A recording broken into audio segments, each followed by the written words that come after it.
Hey, what's up, everybody? Welcome back to the Popanimecomics Lounge, where I have with me professional wrestler Zoey Skye, who has wrestled for various promotions, including Mega Championship Wrestling, Pro Wrestling Rampage, Real Action Pro Wrestling, Rise Wrestling, and Shimmer, to name a few. So thank you for being on the podcast. No problem. Thank you for having me. It's a pleasure to have you on. And now you've been wrestling for over 10 years as you made your debut in 2007. And I think this is the perfect place to start. How did you initially get introduced to wrestling? Obviously, when I grew up, I loved the Attitude Era. I loved pro wrestling. I watched it religiously on TV, but I knew nothing about indie wrestling, and I've explained this to a lot of people before. So getting into wrestling, all I knew was I wanted to go to, at the time, OVW or somewhere to train to wrestle. I had no idea what I was getting into. And I found Cleveland All Pro Wrestling, where I actually started training. They were running events on TV, and they had all their website info and training info on there. So I just happened to check it out, go online, and I contacted JT Lightning and started training. And now you come into this promotion, you're a big fan of wrestling. What was it like walking through the doors of All Cleveland Pro Wrestling for the first time and starting to train? It was very intimidating. Even though I had just gotten out of basic combat training through the military, so I kind of went in with the idea of discipline and respect. I knew just to keep my mouth shut and my ears open, and literally training that way was the best attitude to have going in. JT and Johnny Gargano and the other guys that were helping out at the time, these guys just jumped right in and didn't have any issues whatsoever with just helping somebody who wanted to get in. By all means, couldn't have walked into a better training facility, especially at the time, not knowing anything or anyone. For as intimidated as I was, I definitely went to a good school and was happy with the outcome. And now you said you just came from basic military training. How did that really translate over into the wrestling ring and your training and being so green to the industry? In a small way, I guess it did. Just like going into basic training, I had no idea what I was getting into. But like I said, I guess the idea of going in with your mouth shut and your ears open is the best mentality to have, because there's so much to learn and there's so much to grasp that even day one of training, you're trying to shuffle around and remember little things and keep in mind what to do to protect yourself and save yourself in the long run. Just like going into basic training is, you just want to grasp every concept to make sure that you're prepared for anything. And now I'm very curious how your training was broken up between the physical and psychological aspects. You got a mix of both at any given time during training. Everything was blended together while kept separate. You had to pay attention to what went where. So the physical aspect, you had to pay attention to little things. Psychology-wise was in there as well. You may not have caught on immediately, but once things get replayed in your head over and over again, you kind of understand how to protect yourself and how to protect another person while still keeping that psychology all in there at the same time. Now, one of your trainers who you just mentioned, and we got to talk about him, Johnny Gargano, Mr. Wrestling. What did you gain from him in him training you that has helped you for the 10 years plus that you've been involved in the industry? When I first started training, he was still training himself. And at the same time, he was taking over the class and starting to train for JT. Even at that age, at 18, going on 19 years old, he was steps above anybody at that age and at that time. Going to events and not realizing where he was and who he was until watching him perform on a show, you could tell that literally he has heart and soul in wrestling, and he did anything and everything he could to get better. And with that came training, and he wanted to help any of the trainees and any of his friends in any way that he could to help them get better and to help them grasp a future for themselves in the business. And now I want to really start diving into your career, because you've had a fantastic career and it's still going strong. And you started in June of 2007 in Cleveland All Pro Wrestling, where you trained, and your first match was against the very large and terrifying Jessica Havoc. How did this match come about, and what was it like facing her,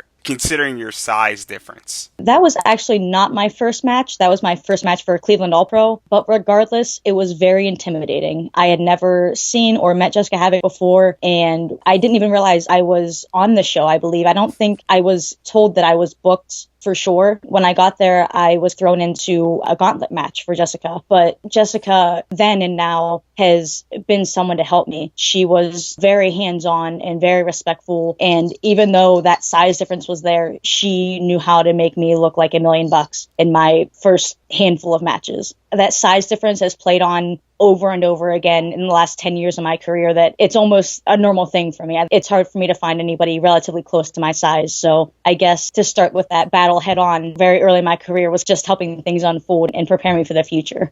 And during this first year, Jessica Havoc is obviously a big name out of the Midwest, and you faced several others, including Madison Rayne for the OCW Women's title, as well as Sassy Steffi and Nevaeh, to name a few. What was it like wrestling these women who have started in Ohio and have branched outward? I don't pay as much attention, especially then I didn't know any better, as to who these women were, where they were from, how long they had been around, where they trained, any of their accolades, any of their past and present accolades. It was amazing to me how few women were around, but at the same time, how many were. And all of these girls, like you said, Nevaeh, Madison Rayne, even at the time when they were all still earlier on in their careers as well, not quite as early as me, they knew what they were getting into. They knew what they were doing. They knew how to have the look and the appearance to draw attention, but they also knew how to perform in the ring. And they still are very, very talented. They are amongst the top, as far as I'm concerned, anywhere in the country. Even though Nevaeh is hurt right now, that girl can go with anybody. She is so good. It's great to see Madison Rayne. She's looking just as great as always. Jessica Havoc isn't in the Midwest as much anymore, but no matter where she goes, she's doing a great, great job. Sassy Steph, I don't get to see her, but her and I feuded for the first 2-3 years of our careers. Both of us,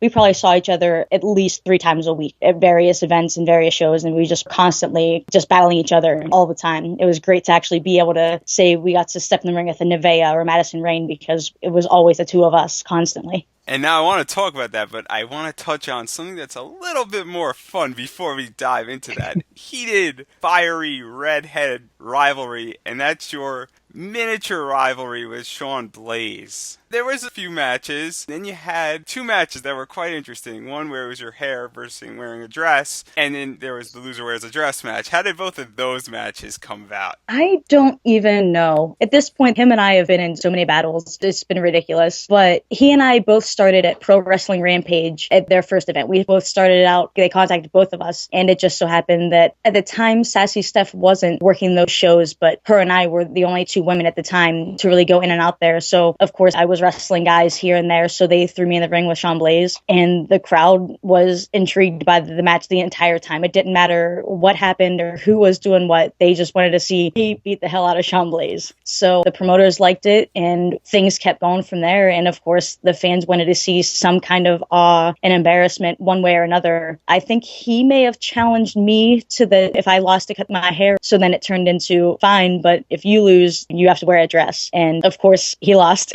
So I'm pretty sure he still wants to try and claim a victory over me, but I think we're well beyond that. I don't want to take a chance at losing my hair, but I feel like that couple of battles has happened multiple times, and I feel like every time the fans have come out to enjoy it for sure. And why do you think the fans and that rivalry clicks with them between the two of you?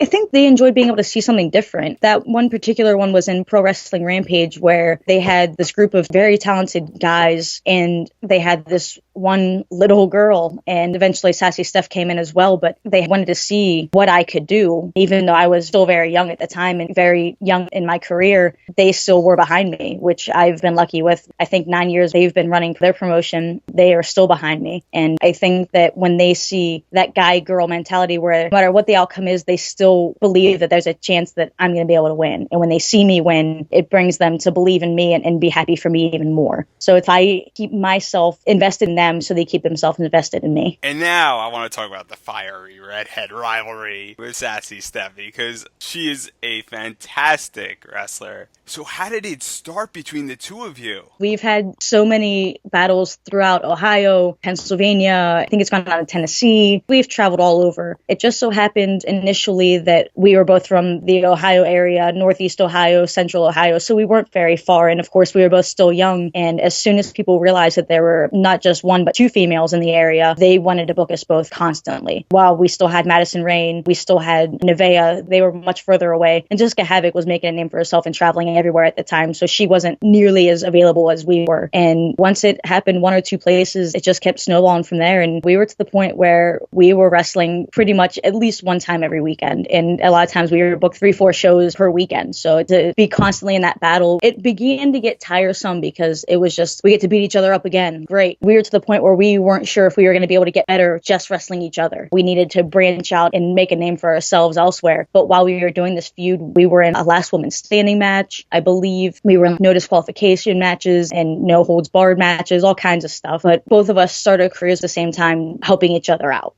And with you two wrestling each other so much, how did you really prepare and continue to wow fans with what you were doing? We both realized we had to step out of our comfort zones. If we wanted to keep fans, no matter where the area was, no matter what state, what town, if we wanted to keep them invested in our matches, as well as promoters to keep booking us, we had to find new ways to impress the fans, the promoters, and ourselves at times. We knew we had to get better. And of course, she was working more with Nevaeh and Madison and going to training a little more often than I was. So she had that mindset that she constantly had new ideas and new things. One match, she was hitting me with suplexes and this and that. And the next match, it was all kinds of crazy spine busters and bigger moves, stuff that she progressed her moveset as well as I did, to where we had to inspire other people to be invested in our matches. And now eventually this led to you getting 2 PWR ladies title shots with her. What were those matches like, and what was it like for you to really be in the title picture for one of the first times? I don't believe that they had the women's title that early. I can't remember. It's been so long now, and there's so much going on now that I forget what happened before. But we did have big rivalries at one point over the title, and it was something different. Even though it was the two of us, practically every show, we had to find ways to keep them invested in our matches, in what we were doing. I think that may have been one of the times we had some kind of stipulation match to where maybe it was a no disqualification or something of that sort. I can't remember, it's been so long. But we've had to step this rivalry up. And Pro Wrestling Rampage was one of the first places to really let us go out there and just do whatever we pleased and find a way to keep the crowd invested and keep ourselves toppling things and being better than what we were. And then in 2009, Ecstasy came into the title picture, and the three of you had a triple threat match, which was won by her. How did that match come about, if you remember, and how did that open up opportunities for you? I do remember meeting Ecstasy at a different event in Ohio. I think it may have been one of her first matches, and I want to say Sassy Steffi was there as well. It was maybe a triple threat or a tag match or something of that sort. So that was my first encounter with Ecstasy, who later became Brittany Force. She was traveling with one of the guys she was dating, and she actually came in pretty well. She trained well. She came in with talent, and she helped complement myself and Sassy Steph, and then of course give the fans something completely different to see. Even though it was still myself and Sassy Steph, they still got to see a third woman, so that kind of intrigued their interest back into the feud that we continued after that. And now you and Sassy Steph are fascinating because while you had this insane rivalry, you also teamed up and you won the tag team titles in Pro Wrestling Rampage. How did that teaming up occur, and what was that like, teaming up with somebody that you're rivaling against on and off? I think it was a benefit to us that we took a step back and realized that we're just going to keep beating each other up. It's not going to do anything for the both of us. Eventually, no matter how much you like or hate someone, when you're stuck in the ring with them on a constant basis,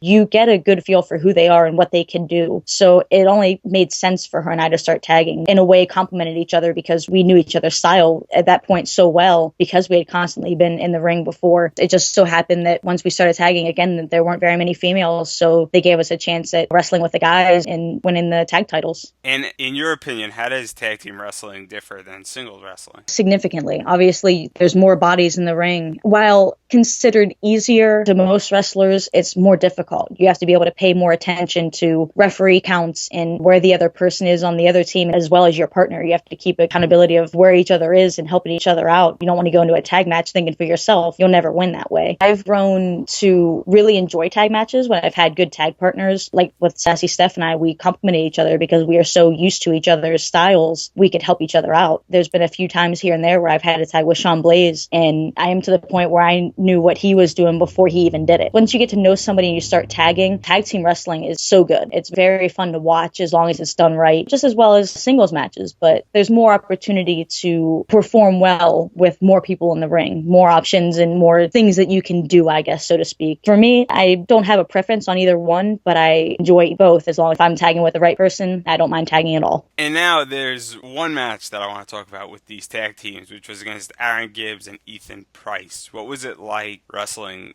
the guys? That's probably a terrible match to choose from. Not one of my favorites. I was still very young and I felt very taken advantage of in that match. That's all I'll say about that. And it's still talked about very much in the Pro Wrestling Rampage locker room. Every once in a while, somebody will get a nice little chuckle out of making a little crack about that match. I wrestled them twice because I wrestled a match where I tagged with Hobo Joe against them. But that tag match with Sassy Steph and I, it's hard. One guy is 7 foot tall and the other guy, he might not be nearly as tall, but he's a big guy. Like, it doesn't make a difference. And there's little Sassy Steph and little, at the time, Angel Dust. And there's no preparing for for something like that, especially that early in our careers. We were told, hey, this is your match. And we looked at each other and said, I don't know what we're going to do. But we found a way and we won that match and won the tag team titles. And now eventually you lost the tag team titles with Sassy Steph, but that opened up an opportunity for you to capture your first Pro Wrestling Ladies title. How did this opportunity come about? When did it come about? And what was it like to really capture your first major title?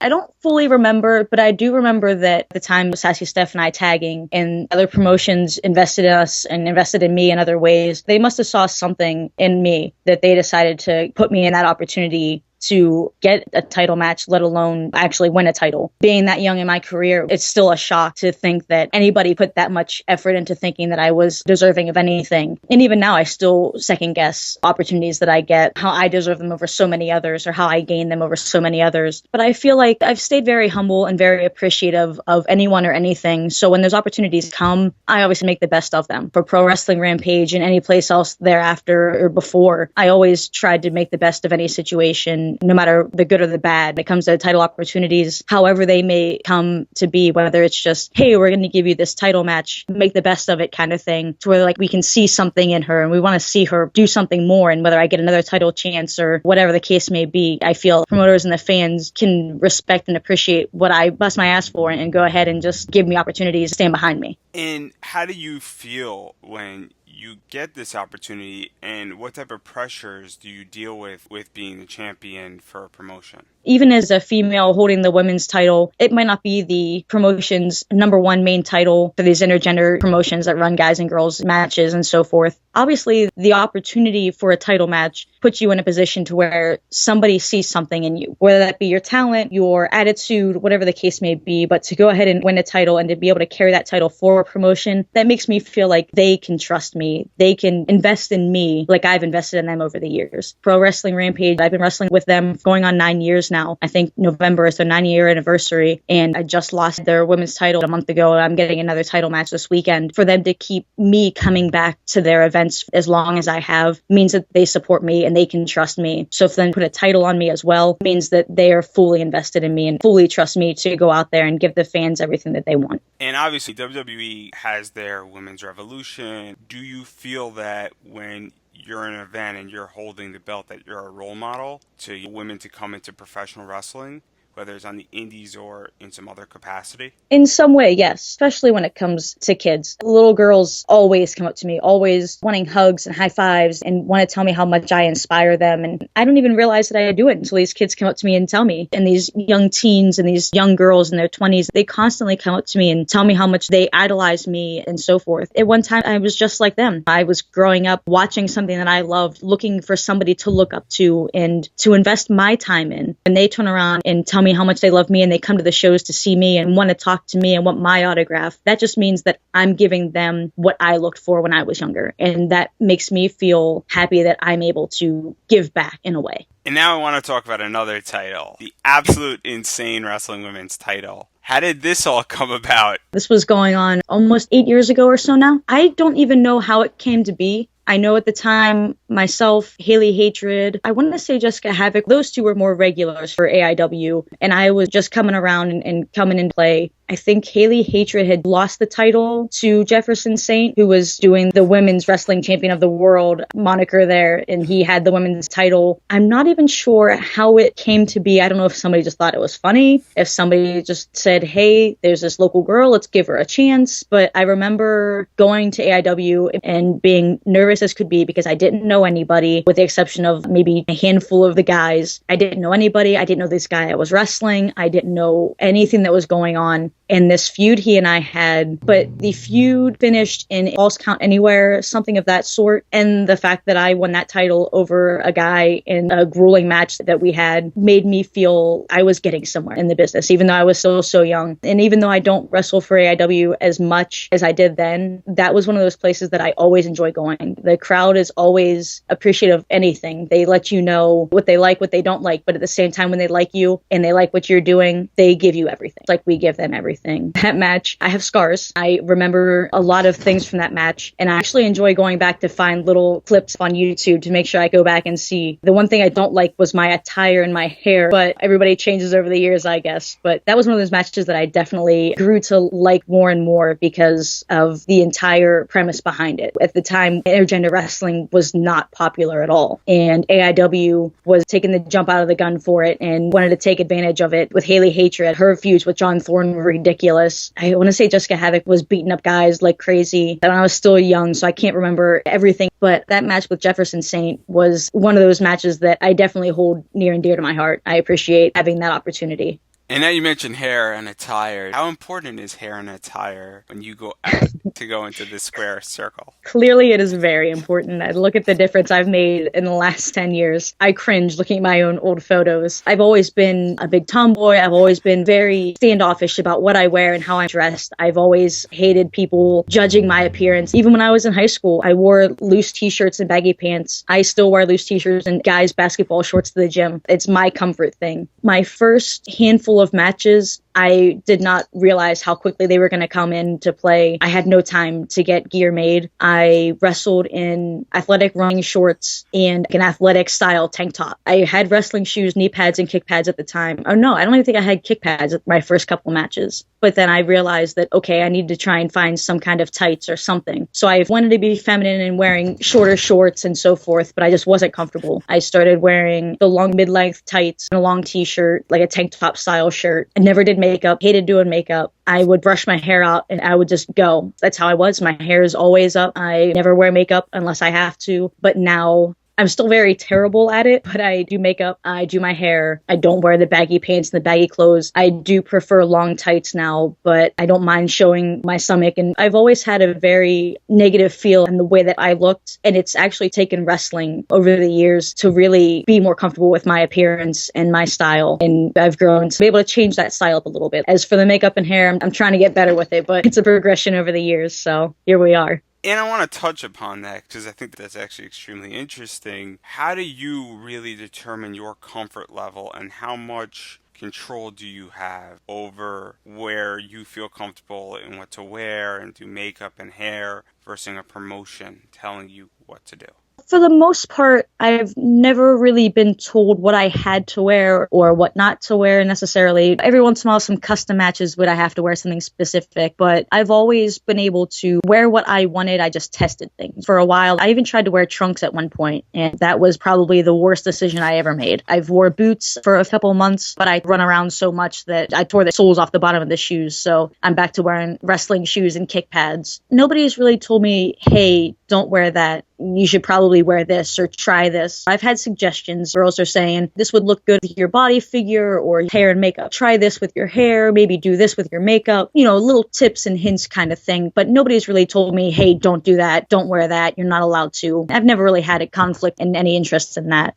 And now, getting back to the AIW Women's title picture, there's a particular match, and a few matches I want to talk about, involving you and Jessica Havoc, which resulted in her winning the title, beating you for the title, and the two of you had a first blood match. What was that like, going into that match, and how did that all come about? And what was your mentality going into that match? Because it's kind of unusual when we see one of those in wrestling in general, let alone with women. AIW is always good for stepping out of the box. I don't remember exactly how it became, but of course, when new opportunities arise, you can't always shut everything down or else you're not going to get anywhere. If I would have said, no, I didn't want to wrestle a guy for the women's title, what would that have gotten me? It wouldn't have got me that match with him. It wouldn't have got me a title. It wouldn't have got me anywhere in AIW. And the match with him and the matches with Jess, those helped me really step out and stand out in the wrestling community, especially between Ohio, Pennsylvania. Before, it was really big to pay attention to social media on the internet. At that time, I was a little further in than my first match with Jessica. While I was still super nervous because I'd never been in a situation like that, the closest thing being was with Jefferson Saint, but still completely different. And at the time, I knew a lot more about Jess than I had in the previous matches and the first match I had with her, but I still had no idea what to expect. I was nervous. I didn't know what to do. I didn't know how to react.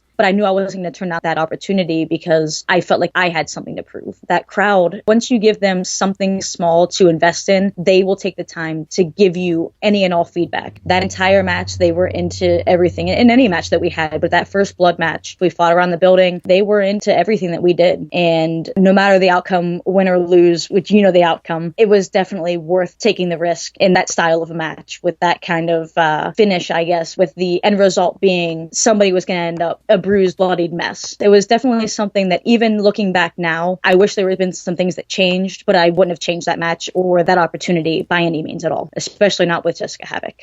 And now to talk about Jessica Havoc, who is part of the Midwest Militia. Sassy Steph is part of the Midwest Militia. Sienna, Allison Kay is part of the Midwest Militia. And outside of a lot of your title matches and for most of your matches in 2011, you wrestled the three of them, either tagging with one of them against the other or in some formation without really the Midwest Militia title assigned to them. What was it like wrestling these women constantly throughout all 2011, considering they have gotten outside of Ohio and made it to a really big stage? With Steph, like I said, at that point, that had probably been going on 3, 4, 5 years of us consistently seeing each other. With Jess being booked on more shows with her and more matches with her, changed things up. And of course, with Allison Kay, Sienna, she was newer to the area, just added a little change of pace. The first match that I had with her, I think, was before the Midwest Militia had formed, which I am a little upset I was never invited to be a part of that. I am from Ohio as well, but that's for another story. But my first match with Allison Kay, with Sienna, was for AIW. I think they had like a little spot show in Sandusky. It wasn't one of their normal shows. I don't even know if the footage exists. That would be one thing that I'd have to find out. It was the first time I had met her. I didn't know anything about her. The building was like a bar. It was very small. There wasn't a lot of room, but the match went all right. It was the first time of us being in the ring together. It was just a drunk, crazy crowd, so we really didn't have to kill ourselves to entertain them, but I'm sure we did. It's been a little while now, so I don't completely remember. But I've been in matches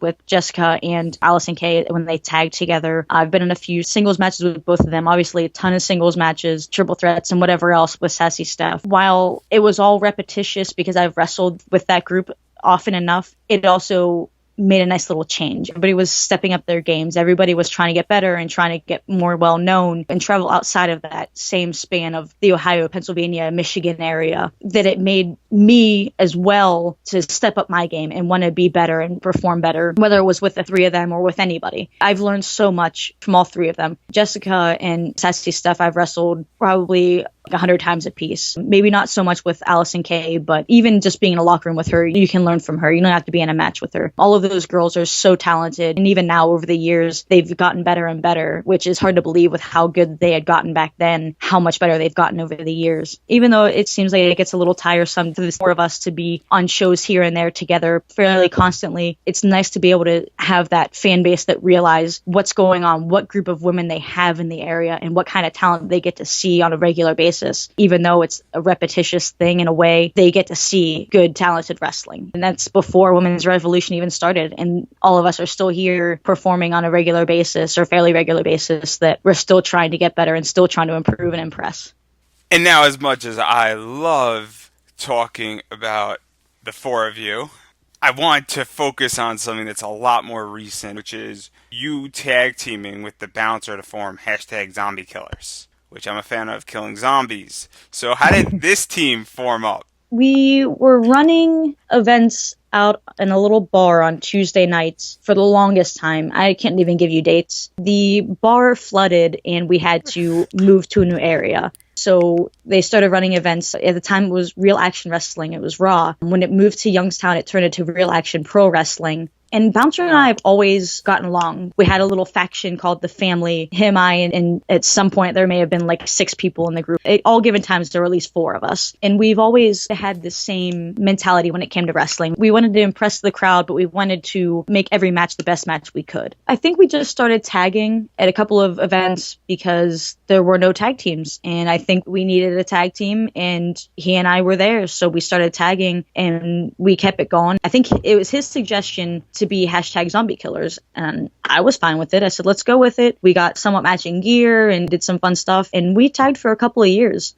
It was while intergender wrestling was becoming more of a consistent thing, but to have a guy and girl tag, at least through some areas, wasn't as common, at least not in Northeast Ohio. It wasn't nearly as common as, other states and other areas. Intergender tag teams have formed all over the place around locally because there were more limited female wrestlers. That was even less of a commodity, was intergender tag team matches. And he and I just started tagging, and it worked. We started tagging a couple other places. Mega Championship Wrestling, we tagged a couple of times. Pro Wrestling Rampage. It just worked. We both wanted to make each other best wrestlers we could. So tagging together, we helped each other and we helped other people. We knew what a crowd wanted. We gave them what they wanted. And you faced some interesting teams during these few years. I don't know exactly the complete timeline, but you faced the Metrosexual Space Warriors, which is an awesome name to say because I don't ever get to say those words all in a row. The Condemned, the new LA Guns, and the Bearded Dragons, which is also a fantastic tag team name. So how do you feel about these tag team names and facing them, more importantly? Tag team names are always entertaining to me. I love when people come up with some kind of catchy little fun, quirky names. And all the names you mentioned were definitely good ones to add to that list. But like we talked about before, when I first started, I was wrestling guys and I was wrestling girls who were significantly larger than I was. And here I was tagging with the Bouncer in that same boat where I was wrestling guys who were 6'8" and a couple 100 pounds when I'm barely pushing 100 pounds. It's something that you have to get used to. And of course, it's convenient that I have a tag partner because then at least I have somebody to kind of help with that size difference. But I always enjoyed getting a chance to tag with the Bouncer and with the names you mentioned and amongst others. Every once in a while, we'll still throw a match in there where he and I will tag and go back to the retro #zombie killers. But like I said, that group that you mentioned amongst plenty of others that we've gotten to tag against, it was a fun little period of time where I really enjoyed tag team wrestling a lot. And around this same time, I kind of want to back out of tag team wrestling, but around this same time, you also were facing some of the best women in the industry, including the Dollhouse, Mia Yim and Marty Bell, Solo Darling, Samantha Heights, Jessie Smothers, Mary Dobinson, and Mickey Knuckles, to name a few. How do you feel about this influx of competition that really came out of nowhere and is arguably some of the best in female wrestling in the world right now?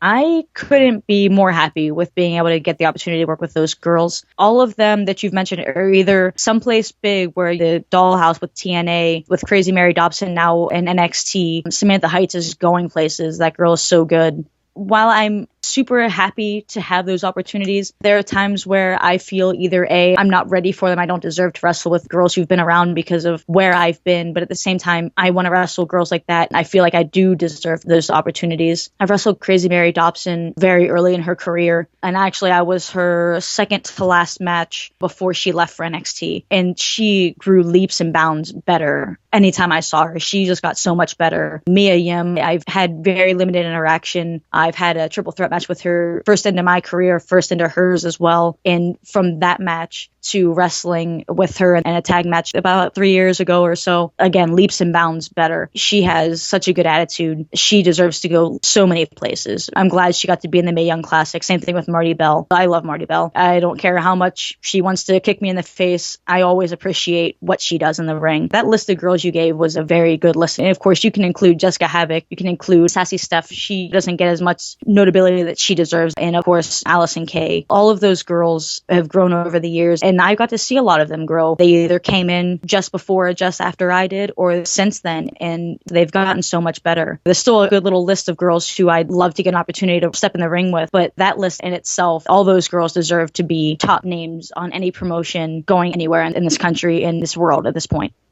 And while facing all of these women and around the same time, you were involved in a feud with Renee Michelle that involved Mick Foley in National Wrestling League for their women's title. What is the story behind that? I was still newer to the NWL. I was wrestling for them every couple of events. The first show I went, I won their women's title. But Mick Foley was initially meant to be the referee, from my understanding, but then became the special guest enforcer. He stood outside the ring. And of course, I had the Bouncer with me. He was my manager. Renee and I went probably a nice, solid little match. After the match, I don't remember how I won, but Mick Foley and Renee both decided to pull out Mr. Sacco on both the Bouncer and I. Maybe not one of the highlights of my career, but at the same time, definitely a very fun time in my career for sure. That event with Mick Foley was something different, I'll tell you that.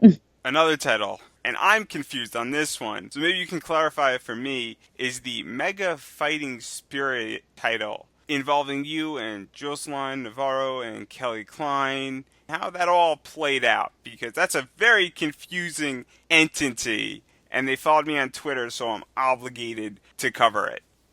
The little bit of confusion came over a span of a few months. I initially won the title and turned it into the Fighting Spirit Women's Championship. So once I won that title, we turned it into the women's belt. We still call it the Fighting Spirit, but it was a women's title. They started bringing in Kelly Klein, a couple of other girls, but eventually Jocelyn Navarro came out of training through Mega, started getting into the feuds with Kelly Klein and I. Kelly Klein had won the title, and with her busyness with Ring of Honor and Women of Honor, she was constantly unavailable for events and unable to defend her title because of that. So at one point, the belt became vacant because she could not defend it within so many days or so many events or whatever the promotion laid it out as. So there was an event that we had a triple threat main event where we both double pinned Kelly Klein. And I think even after that, I was even kind of confused. I don't think it was considered us being co-champions as much as it was still a vacant title. So it was not long after that that her and I started feuding for the then vacant title. So then it became back to being my title, I believe. I think I won it right after that. Once we beat Kelly Klein, like that double pin situation, it became vacant again, or maybe that was how it became vacant, whatever the case may be. And then we wrestled for the title to actually name a champion. And how do you feel that that match played out between the two of you? Jocelyn is still very young in the business, but over the last year and a half, almost 2 years or so, I think now for her, she has grown to get better. Anytime we step in the ring, I don't know what to expect from her. She has progressed enough to where she has changed her style and her moveset and so forth that it's hard to study a competitor who you can't follow consistently. We've had our matches here and there. Once I lost the title to her, I kind of got lost in the shuffle. I was busy with other bookings or didn't get a title shot or whatever the case may be. But even seeing her on a few events outside of Mega Championship Wrestling, you can see how much she's grown as a female wrestler. She's gotten better, and I feel like our matches from here on out will just be something more that fans will be into and want to see more and more again. And now the final promotion, and we didn't cover everything, I'm well aware of that, everybody, but the final promotion I want to talk about is Rise, which is a newer promotion. So how did you become involved in Rise? It was thrown out as kind of a Shimmer sister promotion, so to speak. Kevin Harvey went ahead and did an all-female training seminar, first seminar being with Soraya Knight and Colt Cabana in Chicago, Illinois. And it looked like two people who, even 10 years into this business, I would love to train with and learn from. So after seeing the post about signing up for this seminar and everything else, and I've debated on it for a couple of weeks, and I finally contacted Kevin, said that I was interested, and he sent me the inquiry sheet and everything. And as hesitant as I was about taking that opportunity to go out there, I knew it was going to be a loss. I had to pay for this seminar. I had to pay for my gas, my hotel, so forth. Thankfully, there were other fairly local ladies. We all rode out together for this seminar. And then we learned that it would be a training seminar all day to lead to an event for that night, Rise 1. After that would be Shimmer Weekend. I had already had bookings for that weekend, so I knew I couldn't stay for the whole Shimmer Weekend, which shame on me. I should have known better and stuck around, but opportunities always come back if you're well enough placed for them. But I went ahead and jumped in on this seminar, and there was probably almost 40 females or so many girls who want to learn and get better and so forth. And I went in there with an attitude that stay humble and kind, keep your mouth shut, keep your ears open, learn,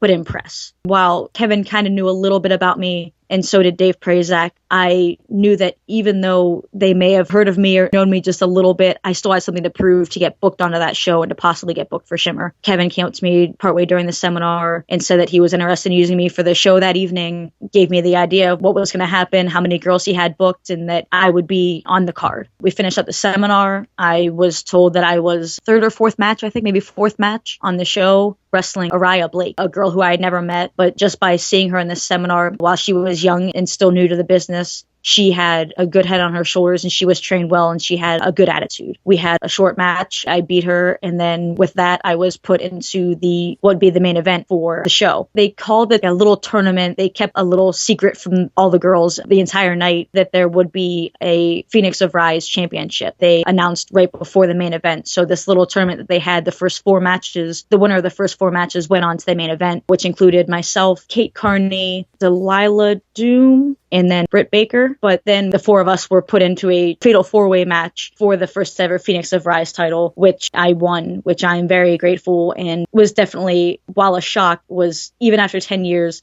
a nice gesture of a way for me to feel like I've accomplished something. Like I said, after that, I was unavailable for the weekend, but from that first show with Rise, it has been nothing but positive things for me. I've been a part of the Shimmer tapings. I'm getting to go overseas with Rise. I'm getting to travel across the country with them. I feel like I took an opportunity that sounded really shady and really iffy and just decided to go ahead and go with it and see what happens. And I'm glad I did, because that definitely became a very good opportunity and a very good last almost year now with them. And now to talk about Rise, because the one thing that I think everybody is looking at you with Rise is your matches with Shotzi Blackheart, which has become an extremely interesting rivalry, trying to win back your title. And one of the matches was a dog collar match, which is rather unusual. So how did this come about, and how do you feel that this rivalry developed, and how do you feel that it has all played out?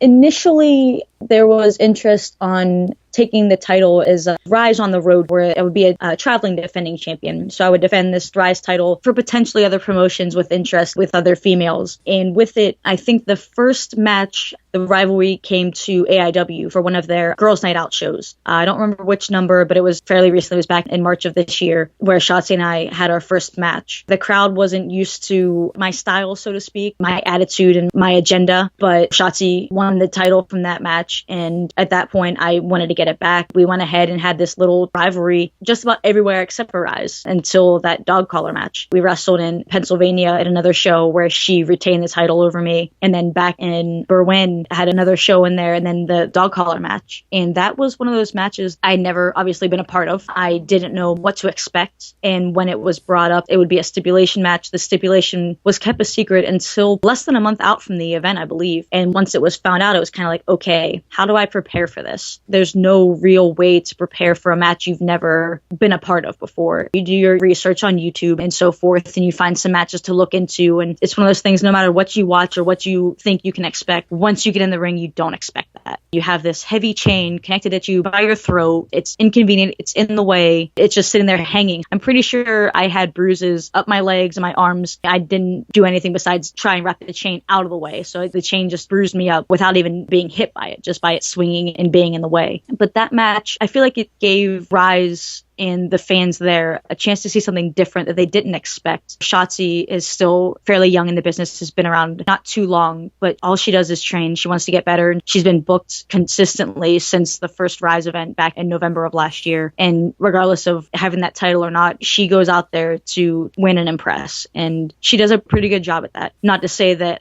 I wouldn't want an opportunity at that title again or to wrestle her again, but every so often you have to give things a break. And I feel like, after that dog collar match, it's time for some separation. It's time for a break. There's not much more brutality we can get out of that. This is a win for anyone. And as being an older wrestler and going through various companies, and I think it's safe to say, and please correct me if I'm wrong, that you're now wrestling younger women who are rather newer to the industry. So how do you feel seeing how the industry is changing and being able to be in more of an advice position and to help people improve when you wrestle them?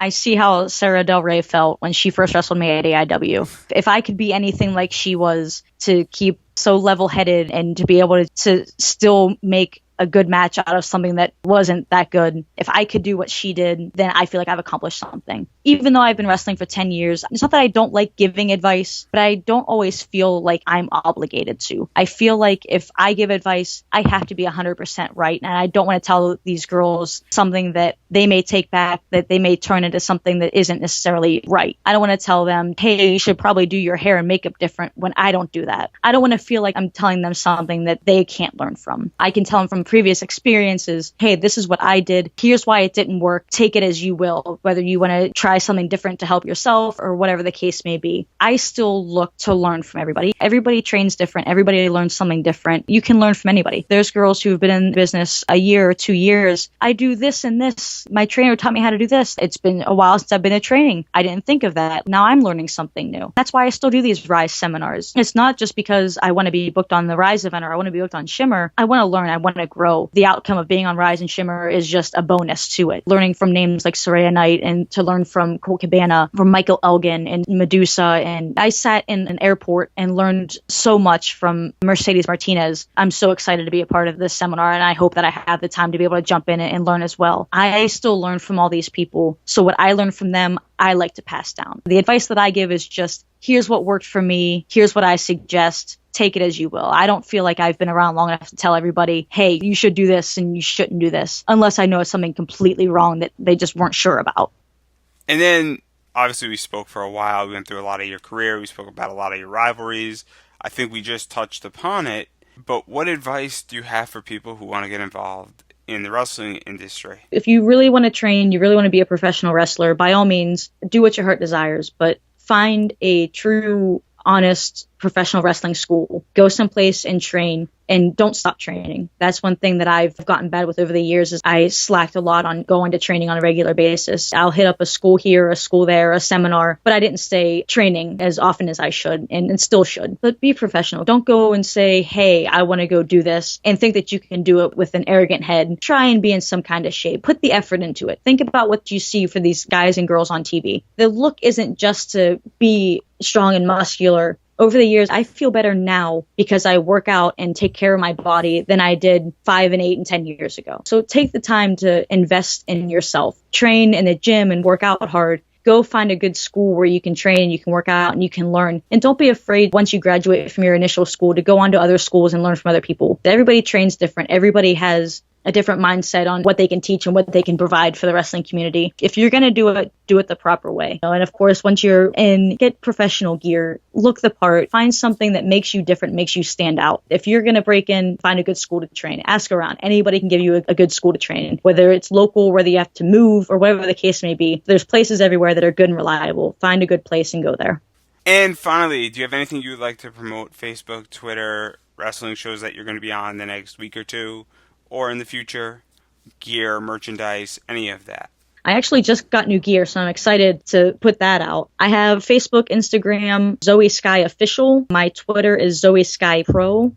The next couple of weeks, I'm staying pretty busy. Actually, the next couple of months, Pro Wrestling Rampage, I'm there pretty regularly. Mega Championship Wrestling, I'm there pretty regularly. I'll be in Shimmer in November. I got plenty of stuff coming up. Anything on social media will tell you where I am and where I'm going. I constantly post flyers and pictures and so forth. So anybody can follow me on those platforms and find out where I'm going to be and when I'm going to be there.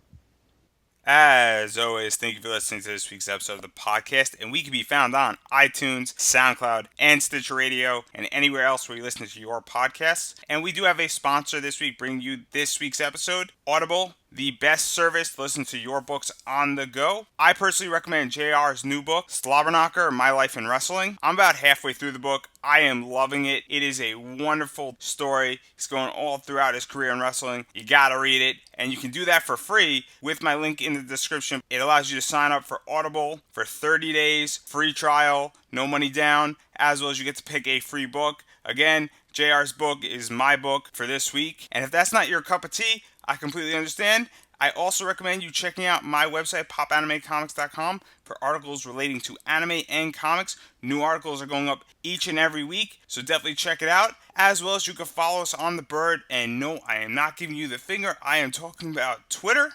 It's at Popanimecomics. Definitely check it out. I tweet about new articles coming out as well as podcasts coming out and anything I find relevant in pop culture each and every week. So definitely follow us there. And until next time, everybody, have a wonderful week.